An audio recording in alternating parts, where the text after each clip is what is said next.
welcome back to the great learning platform of Flow Learning Hub. As you know कि कल मैंने आप लोगों को क्लास 9th के पहले चैप्टर फिजिक्स की का पहला टॉपिक मोशन जो है, मोशन के बारे में मैंने आपको अच्छे से बताया था और उसके दो टाइप्स भी बताए थे, नॉन यूनिफॉर्म मोशन और यूनिफॉर्म मोशन।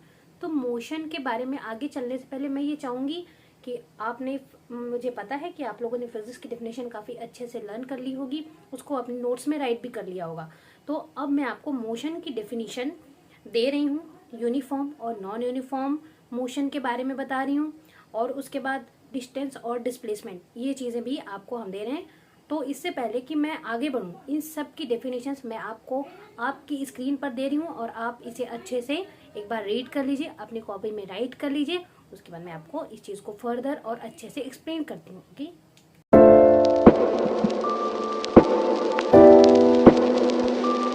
तो स्टूडेंट्स, आई होप आप लोगों ने काफ़ी अच्छे से सारी डेफिनेशंस को रीड कर ली होंगी और राइट कर लिया होगा। ओके, तो हम सबसे पहले हमने क्या देखा, मोशन की डेफिनेशन आप लोगों ने देखी। मोशन क्या था, मैंने आपको कल बताया था कि मोशन को मेजर करने के लिए दो चीज़ों की बहुत ज़्यादा नीड होती है।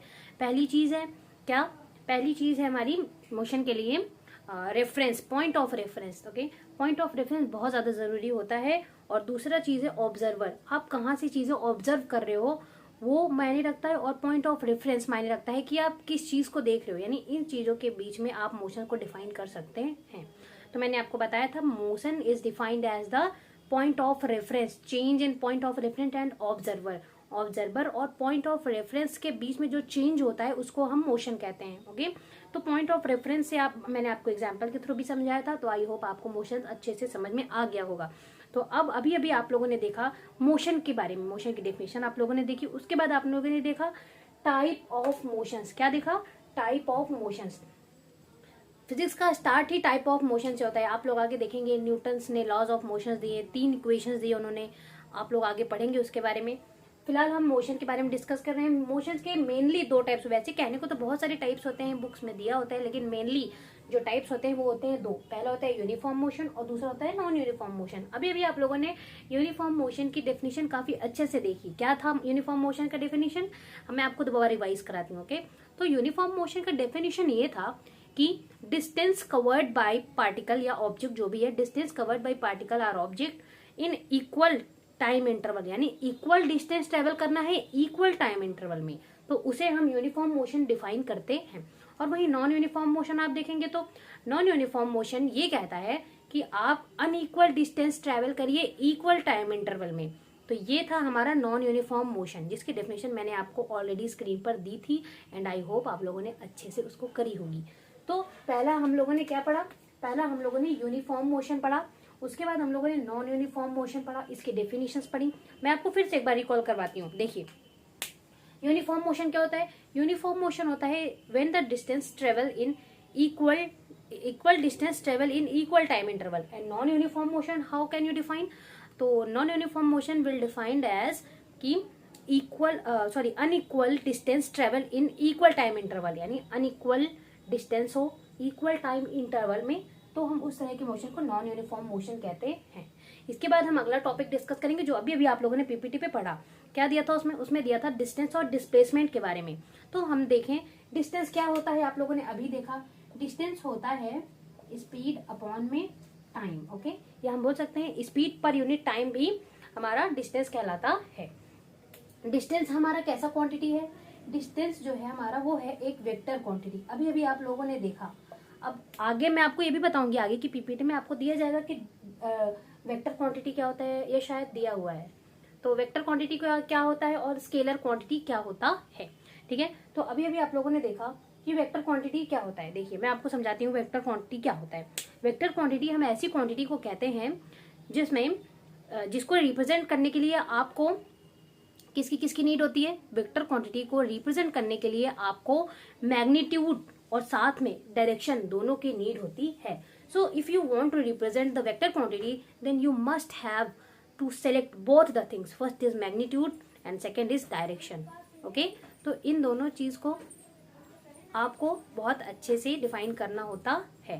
तो वेक्टर क्वांटिटी अभी अभी हम लोगों ने देखा क्या होता है, वेक्टर क्वांटिटी को रिप्रेजेंट करने के लिए हमें एरो, ऊपर ऐसे एरो प्लेस करना होता है क्वांटिटी को आप वेक्टर क्वांटिटी बताना चाहते हैं उसके ऊपर आपको एरो फिट करना होता है। ओके, तो वेक्टर क्वांटिटी को डिफाइन करने के लिए आपको magnitude as well as direction दोनों की नीड होती है। वही अगर हम स्केलर की बात करते हैं, स्केलर क्वांटिटी को रिप्रेजेंट करने के लिए आपको सिर्फ और सिर्फ मैग्नीट्यूड की ही नीड होती है। किसकी नीड होती है? मैग्नीट्यूड। ओके, तो स्केलर क्वांटिटी है तो आपको सिर्फ, और यहाँ डायरेक्शन की नीड नहीं होती, डायरेक्शन की नीड नहीं होती। आगे आप लोग पढ़ेंगे कि वेक्टर क्वांटिटी का एक और जो है रूल होता है जिसके जरिए हम वेक्टर क्वांटिटी को वेक्टर क्वांटिटी कहते हैं। स्केल मैग्नीट्यूड भी चाहिए, डायरेक्शन भी चाहिए, यहाँ तक तो ठीक है, लेकिन उस क्वांटिटी को हम तभी वेक्टर कहेंगे जब वो triangle law of vector addition को फॉलो करता है। ओके, तो ये तीन चीज, triangle law of vector addition आप आगे पढ़ेंगे आगे की क्लासेस में, या आगे आपकी बुक्स में आगे की टॉपिक्स में आपको डिस्कस कराया जाएगा। लेकिन जो सबसे इंपॉर्टेंट बात है वेक्टर के लिए वो ये है कि आपको मैग्नीट्यूड भी चाहिए, डायरेक्शन भी चाहिए, और triangle law of vector addition की भी नीड होती है, तब हम उस क्वांटिटी को वेक्टर क्वांटिटी कह सकते हैं। लेकिन स्केलर क्वांटिटी में ऐसा बिल्कुल नहीं होता। स्केलर क्वांटिटी में क्या होता है? स्केलर क्वांटिटी में मैग्नीट्यूड की ही नीड होती है, डायरेक्शन की नीड हमें होती नहीं है। इसके बाद क्या है, अभी आप लोगों ने देखा डिस्टेंस। डिस्टेंस क्या होता है? स्पीड अपॉन में टाइम। क्या होता है? स्पीड अपॉन में टाइम, या हम इसे स्पीड पर यूनिट टाइम भी कहते हैं।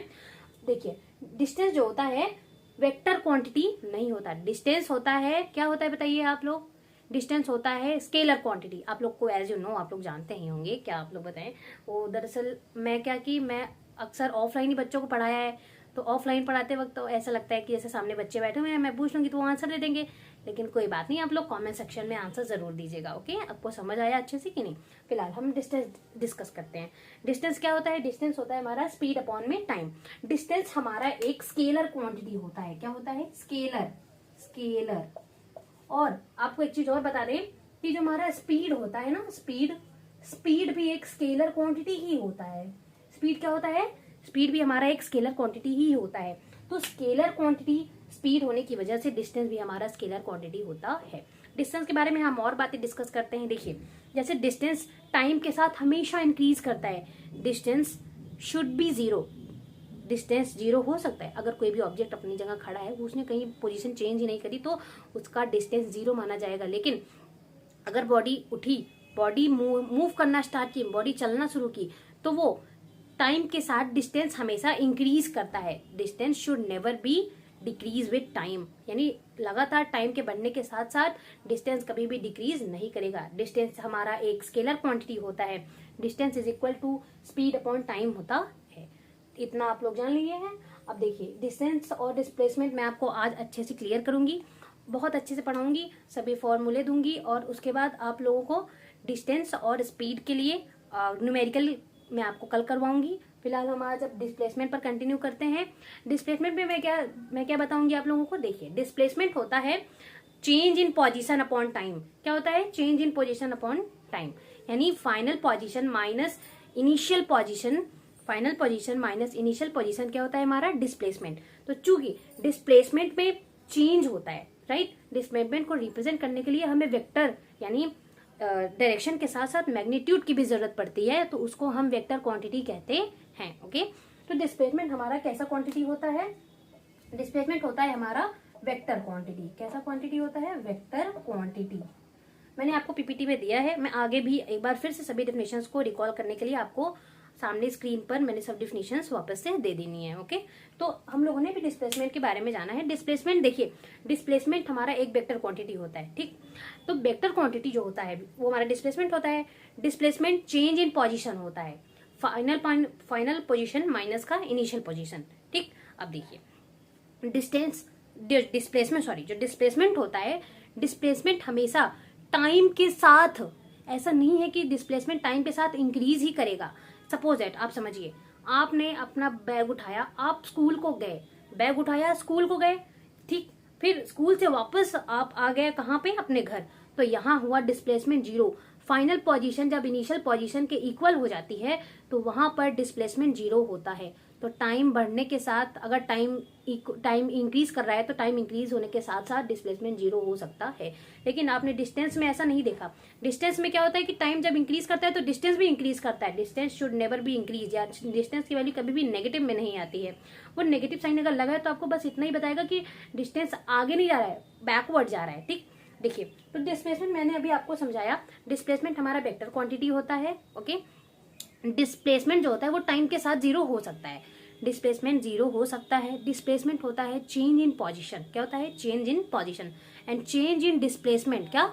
चेंज इन डिस्प्लेसमेंट हमारा वेलोसिटी होता है। ये आप आगे पढ़ेंगे, आपको आगे पीपीटीज में मैं आपको दूंगी, आपको इस पे बेस्ड न्यूमेरिकल भी लगवाऊंगी, तो आपको पता चल गया एक बार डिस्प्लेसमेंट क्या होता है। ठीक, डिस्प्लेसमेंट हमारा वेक्टर क्वांटिटी होता है। और मैंने क्या बताया, सब लोग अपनी आईज बंद करिए और एक बार मेरे साथ रिकॉल करिए। डिस्प्लेसमेंट क्या होता है? डिस्प्लेसमेंट हमारा वेक्टर क्वांटिटी होता है।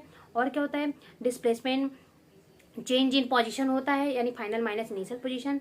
डिस्प्लेसमेंट टाइम के साथ जीरो भी हो सकता है, नेगेटिव भी हो सकता है और पॉजिटिव भी हो सकता है। ठीक, ऐसा जरूरी नहीं है कि अगर डिस्प्लेसमेंट जीरो है तो डिस्टेंस भी जीरो रहे। ठीक है, ऐसा जरूरी नहीं होता है। ठीक, तो हो सकता है कि डिस्टेंस हमेशा बढ़ेगा। आप स्कूल बैग उठाएं, घर से स्कूल को गए, स्कूल से घर है, डिस्टेंस हमेशा इंक्रीज हुआ। डिस्टेंस कभी भी नेगेटिव नहीं हो सकता, टाइम के साथ हमेशा बढ़ता ही रहता है। आपने डबल डिस्टेंस कैरी करी लेकिन वही डिस्प्लेसमेंट आपका जीरो हो गया, तो ऐसा हम कह सकते हैं कि डिस्टेंस जो होता है वो टाइम के साथ हमेशा इंक्रीज करता है और डिस्प्लेसमेंट कभी भी टाइम के साथ इंक्रीज नहीं कर सकता। मतलब हाँ, इंक्रीज कर सकता है, टाइम के साथ डिस्प्लेसमेंट इंक्रीज कर सकता है, लेकिन टाइम के साथ टाइम बढ़ रहा है और डिस्प्लेसमेंट जीरो हो सकता है। मेरा कहने का ये सेंस था। ओके, तो मैं उम्मीद, आई होप आप लोग अच्छे से डिस्टेंस और डिस्प्लेसमेंट के बारे में समझे होंगे।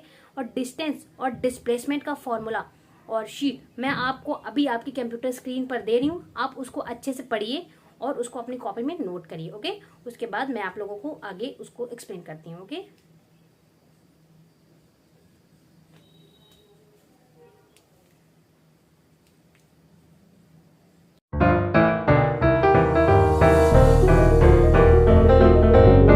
सो स्टूडेंट्स, ये रहा आपका क्वेश्चन जो बेस्ड है डिस्टेंस और डिस्प्लेसमेंट के कॉन्सेप्ट पे।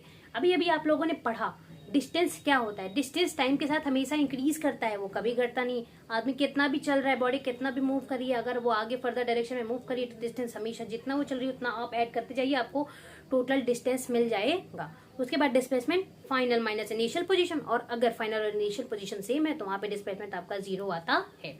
तो उसी पर बेस में आपको एक न्यूमेरिकल करा रही हूँ, होप आपको समझ में आए और इससे आपको कॉन्सेप्ट की और एक भी ज्यादा अच्छे से क्लियरिटी होगी। ओके, तो क्वेश्चंस यहाँ तो है, लेकिन उससे पहले मैं आपको स्क्रीन पर क्वेश्चन दे रही हूँ। आप फटाफट से पॉज करिए, क्वेश्चंस को पढ़िए, अपने नोट्स में राइट करिए और तुरंत उसका सॉल्यूशन देखिए। ओके, तो ये रहा क्वेश्चन आपके कंप्यूटर स्क्रीन पर।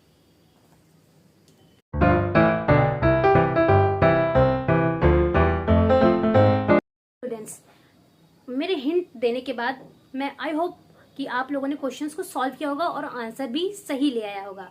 कोई बात नहीं, अगर आप लोगों ने नहीं सॉल्व कर पाया है तो मैं आपको यहाँ सॉल्व कराती हूँ, और अगर आपसे सॉल्व हुआ तो बहुत अच्छी बात, बहुत अच्छी बात, और अगर नहीं सॉल्व हुआ तो आप यहाँ से देख करके चीजें सीख सकते हैं। ओके, सो आइए मैं आपको ये सॉल्व कराती हूँ। तो आपको क्या दिया है क्वेश्चन में, देखिए, if a body travels 5 kilometre, 10 kilometre, 3 kilometre, 8 kilometre and again comes at 5 kilometre, calculate its total distance and displacement. देखिए क्या हुआ कि एक बॉडी थी, बॉडी क्या किया, बॉडी पहले 5 किलोमीटर चली, फिर बॉडी 10 किलोमीटर चली, फिर बॉडी 3 किलोमीटर, फिर 8 किलोमीटर और वापस से वो 5 किलोमीटर पर बैक आ गई। अब हम यहाँ से निकालेंगे टोटल डिस्टेंस। क्या निकालेंगे? Total distance. देखिए, तो टोटल डिस्टेंस का फॉर्मूला अभी अभी मैंने आपको बताया। देखिए, टोटल डिस्टेंस अगर आपको निकालना है तो जितना उसने ट्रेवल किया उन सभी डिस्टेंस को आप ऐड कर दीजिए। जैसे देखिए, जितना वो गया 5 किलोमीटर गया, 5 किलोमीटर गया प्लस टोटल डिस्टेंस कैलकुलेट कर रहे हैं हम लोग, डिस्टेंस है।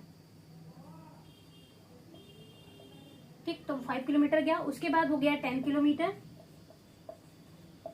उसके बाद वो फिर गया 3 किलोमीटर, 3 किलोमीटर के बाद वो गया 8 किलोमीटर पे, 8 किलोमीटर के बाद फिर कहाँ गया वो, देखिए अब कह रहा है कि 8 किलोमीटर तक जाने के बाद वो वापस से 5 किलोमीटर पर आ गया। इसका मतलब है ये सभी डिस्टेंस वापस से रिपीट कर जाएंगी। देखिए कैसे, वो 8 किलोमीटर पर पहुंचने के बाद वो बैक मुड़ा मतलब फिर से वो 8 किलोमीटर की डिस्टेंस ट्रेवल किया, फिर उसके बाद 8 के बाद उसने फिर 3 किलोमीटर की डिस्टेंस ट्रेवल की। फिर उसके बाद उसने 10 किलोमीटर की डिस्टेंस ट्रेवल की। पंखा नहीं ऑन करो।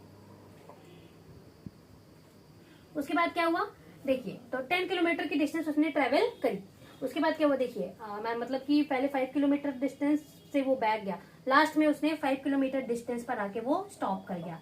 अब यहाँ पर हम पूरा डिस्टेंस यहाँ से कैलकुलेट कर सकते हैं। कैसे देखिए, 5 किलोमीटर 10, 5 में 10 ऐड करेंगे कितना होगा 15, 15 के बाद 3 ऐड करेंगे तो और कितना हो जाएगा 15, 16, 17, 18, 18 के बाद 8 और 18, 19, 20, 21, 22, 23, 24, 25, 26, 26 में 8 और ऐड करेंगे 26, 27, 28, 29, 30, 31, 32, 33, 34। ठीक, कितना हुआ 34। फिर 3 और ऐड करेंगे 34, 35, 36, 37, 10, 47, तो 47 के बाद 48, 49, 50, 51, 52, यानी सब मिला करके जो टोटल डिस्टेंस हमारा आया वो कितना आया 52। कितना आया डिस्टेंस 52 किलोमीटर।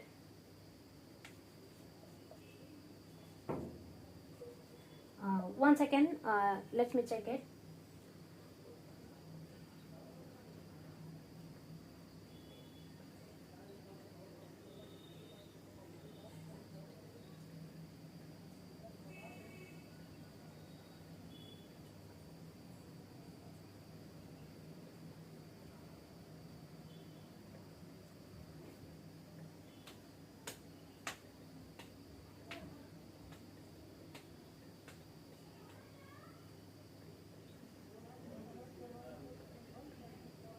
हो गया। हाँ, तो ये आंसर सही है, आपको 52 किलोमीटर इसका आंसर होगा। देखिए, किलोमीटर को मीटर में कैसे चेंज करते हैं आपको पता है, 1 किलोमीटर बराबर में 1000 मीटर होता है। तो 52 किलोमीटर को मीटर में बदलने के लिए आपको क्या करना होगा, 52 को मल्टीप्लाई करना होगा किससे 1000 से। तो यहाँ पे आएगा 52,000 मीटर। ओके, तो ये होगा आपका आंसर। यहाँ पे आप 52 किलोमीटर लिख सकते हैं या फिर 52,000 मीटर लिख सकते हैं, या फिर आप इसको 52 मल्टीप्लाई 10 की पावर 3 मीटर लिख सकते हैं। ओके, तो ये था आपका डिस्टेंस कैसे फाइंड आउट करते हैं। टोटल डिस्टेंस इस तरह से आपको निकाला जाएगा। अब हम टोटल डिस्टेंस के बाद आपको बताएंगे कि आप टोटल डिस्प्लेसमेंट कैसे कैलकुलेट कर सकते हैं, यानी ये क्वेश्चन का पार्ट बी है। कौन सा पार्ट है, पार्ट बी। तो बी पार्ट में आता है डिस्प्लेसमेंट।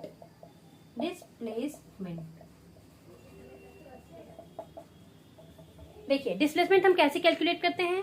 देखिए, मैंने आपको बताया था कि displacement final minus initial position होता है, और अगर फाइनल और इनिशियल पॉइंट दोनों सेम हो जाए तो डिस्प्लेसमेंट क्या हो जाता है, 0 हो जाता है। एग्जैक्टली 0 हो जाता है, मैंने आपको अभी पीपीटी पे बताया था। देखिए, तो डिस्प्लेसमेंट क्या होता है, डिस्प्लेसमेंट हो जाता है 0। देखिए, यहाँ पे हुआ क्या कि ये 5 किलोमीटर पे इसने चलना स्टार्ट किया, और 5 किलोमीटर पे चलने के बाद वो अगेन 5 किलोमीटर पर पहुंच गया आके। देखिए, तो 5 किलोमीटर पे उसने चलना स्टार्ट किया, यानी डिस्प्लेसमेंट क्या होता है, इनिशियल पॉइंट माइनस का फाइनल पॉइंट माइनस का इनिशियल पॉइंट। ओके, तो final point minus initial point जो होता है वो डिस्प्लेसमेंट होता है। यहाँ पे फाइनल पॉइंट क्या है, 5 किलोमीटर। क्या है, 5 किलोमीटर।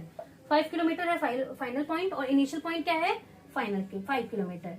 तो इन दोनों को माइनस कर देंगे तो यहाँ पे आंसर आ जाएगा 0, यानी हमारा डिस्प्लेसमेंट क्या हुआ, 0 हो गया। डिस्टेंस कितना हम लोगों ने कैलकुलेट किया था, हम लोगों ने डिस्टेंस कैलकुलेट किया था 52 किलोमीटर या 52,000 मीटर। ओके, आई होप आप लोगों को डिस्टेंस और डिस्प्लेसमेंट का कॉन्सेप्ट काफी अच्छे से क्लियर हो गया होगा। आप लोगों ने एक न्यूमेरिकल के जरिए इसे सीख भी लिया है, और फिर इसको आप अच्छे से करिए। सारे पीपीटीज, सारे माइंड मैप्स अच्छे से अपनी कॉपी में नोट करिए और रिवीजन करते रहिए।